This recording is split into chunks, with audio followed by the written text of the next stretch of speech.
Bonjour Lucienne. Bonjour, bonjour.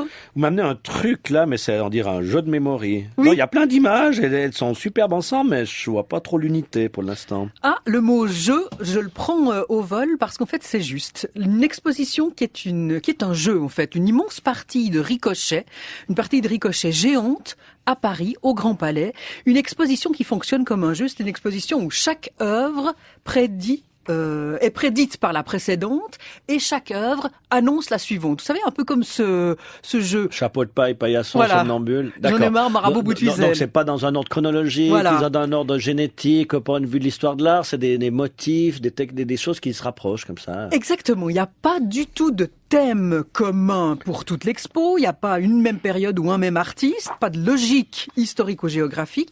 Il y a des artistes d'époques différentes, de pays du monde entier, et l'exposition, elle fonctionne sur quelque chose d'essentiel, c'est les associations visuelles. Alors ça va à l'encontre de toutes les habitudes, c'était une exposition expérimentale.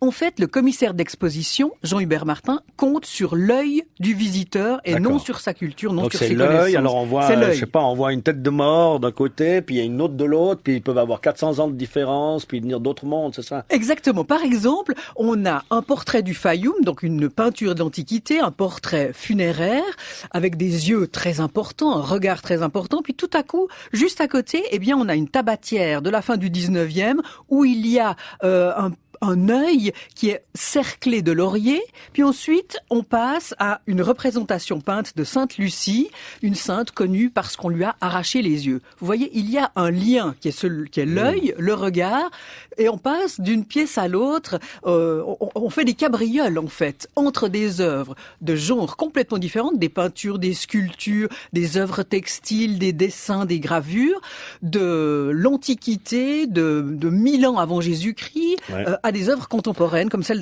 d'Annette Messager par exemple. Voilà, je comprends, là j'ai une espèce d'épée faite avec des dents de requin. Oui. Donc on imagine que ça scie comme ça, puis juste à côté, donc c'est un truc d'Océanie, des îles Gilbert, c'est un truc donc ethno qui vient du musée du Quai Branly, et puis à côté il y a une espèce de tronçonneuse sur pattes qui s'appelle Black & Decker 98. Ouais, je vois le lien. Voilà. Je vois le lien. Par exemple, la croix, eh bien, un sujet fondamental, eh bien, à la croix, eh bien, on associe un crucifix, et ce crucifix est côtoyé par une arbalète, puis ensuite Oui. par un poignard, etc. Vous avez Ah oui, la d'accord. déclinaison de certaines Ah formes. ouais. Ce sont les formes, Ouais. les couleurs qui dominent. C'est ça, c'est vraiment les formes et les couleurs. C'est Voilà. pas les motifs ou les.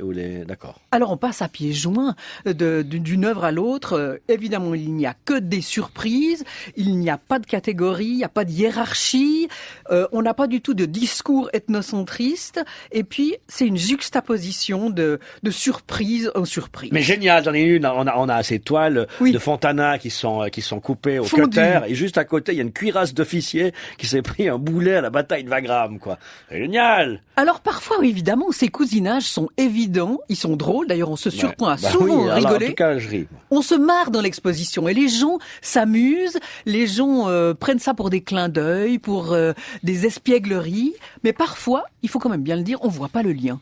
On ne voit pas quel est le cousinage. On passe d'une œuvre à l'autre. Et on nous aide, on nous aide Non, pas. on ne nous aide pas. Hmm. En plus, il faut savoir aussi qu'il n'y a pas du tout de cartel. Vous savez, les petits cartons, On appelle ça un cartel. Oui. C'est quoi les petits cartons? voilà, en bas à droite de où l'œuvre, c'est et puis on nous marqué, dit le nom de l'auteur, le titre de l'œuvre. Ah donc on sait pas ce qu'on voit. On ne sait pas ce qu'on voit. Hmm. Alors évidemment, on se surprend à se dire ah tiens mais j'ai un réflexe incroyable. Je vois une œuvre et puis en fait j'ai envie de savoir qui Ouais. l'a faite, Ouais. quelle est l'époque et puis ou quel est le lieu de conservation aussi par exemple. Ça intéresse certaines personnes. Eh bien devant les œuvres, non. En fait, Jean-Hubert Martin veut donner toute la puissance à l'œuvre. Alors on doit aller au-delà de nos a priori, au-delà de nos réflexes. Il faut quand même dire que parfois on est frustré.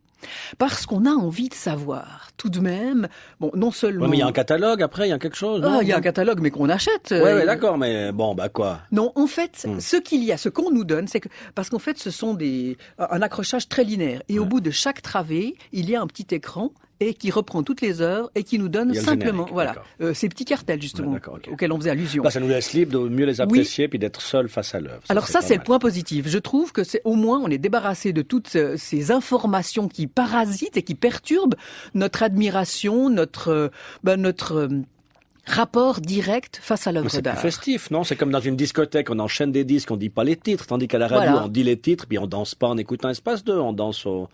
Jean-Hubert Martin, le commissaire de l'expo, dit c'est comme au concert, voilà, on ne connaît pas le Ouais. contexte, on ne sait pas ce que l'artiste forcément a voulu dire, le musicien, le compositeur, voilà, on apprécie tout simplement l'œuvre. Mais c'est un peu postmoderne, non? Je veux dire, on se passe on se passe à la fois de l'histoire, à la fois du savoir, on est juste dans C'est la ça. sensation, non? Et moi, ça, quand même, ça m'embête, ça m'ennuie, et je ne suis pas la seule. En fait, Ah bon on a besoin d'avoir des informations. On a envie de savoir qui est l'artiste. Donc c'est parce que vous êtes une intellectuelle, Non. et puis une historienne de l'art vous-même. On a aussi envie de savoir pourquoi est-ce que cette amulette, avec les 2 doigts, comme ça, qui date de 1000 ans avant Jésus-Christ, qu'est-ce qu'elle nous indique?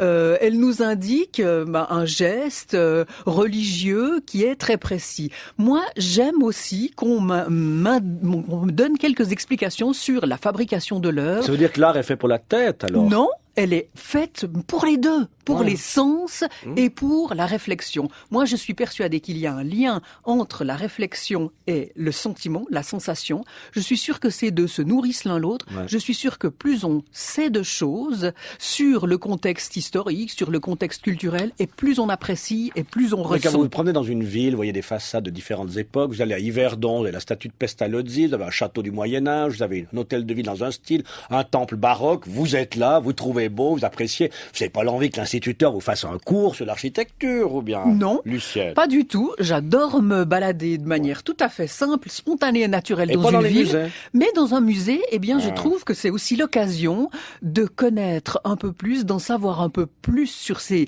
œuvres océaniennes, sur ce grand manteau D'accord. inuit fait avec de la peau de poisson. C'est ce qu'on peut voir d'ailleurs sur mon site.